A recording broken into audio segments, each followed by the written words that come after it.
Now here is a review of the first item I found at the flea market, which is the Jurassic Park 3 React Tak Dilophosaurus figure.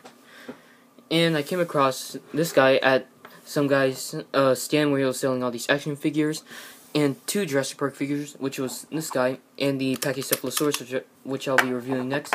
But today, we'll be looking at this guy. Now, by many collectors, Jurassic Park figure collectors, this isn't the best Jurassic World toy. I know, because see the sculpt, it's really bad, especially the stance. We'll get into that right now. Like, look at the feet. It's just a wide stance, and the feet are not even oversized. Because of this, it has some balancing issues too, because of the heavy frill too. No, despite like this bad figure, it is better than the Jurassic World Dilophosaurus figure, which a lot of people will agree with me on this, but I'll get to that in a sec. But see, there's really no real detailing on here. Besides the frill, which is probably the only place where there's detailing, in the head sculpt too. The rest is just smooth plastic. But the paint job is really nice though, because unlike the Jurassic World one, because at least there's actually paint going down the neck, but the frill is covering some of it. And the tail too, even though it stops halfway, but goes through half of the tail. Of course, got the dino damage, and no working electronics.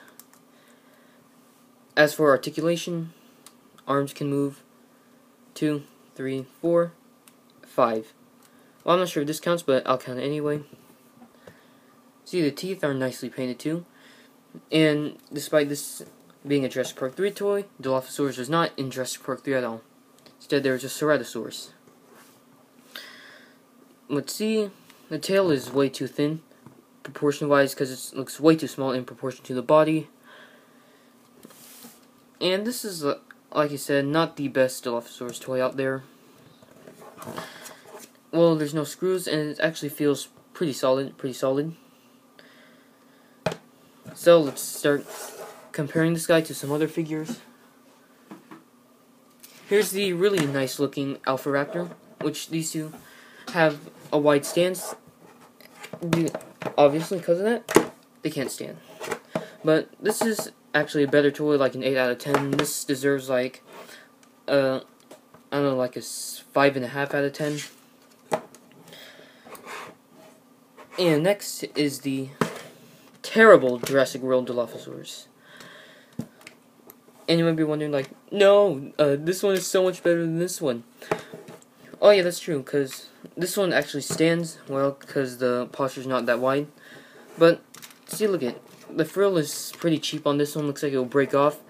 And the detailing on this frill is not as impressive as on this one. And see, look at the tail too. You see the paint along the neck to the backs. This one actually goes down here, instead of just stopping right here. And there's no detailing. Just look at the hands on this one. Compared to this, there's actually detailing on the hands and feet too. And the head sculpt. This is just lazy. So, this guy's not that hard to find. Do I recommend you picking him up? Almost certainly no. But if you're a fan of the Dilophosaurus, so go for it. But so final rating for this figure, 5.5 out of 10. It doesn't get the seal of disapproval, but it doesn't get the approval either.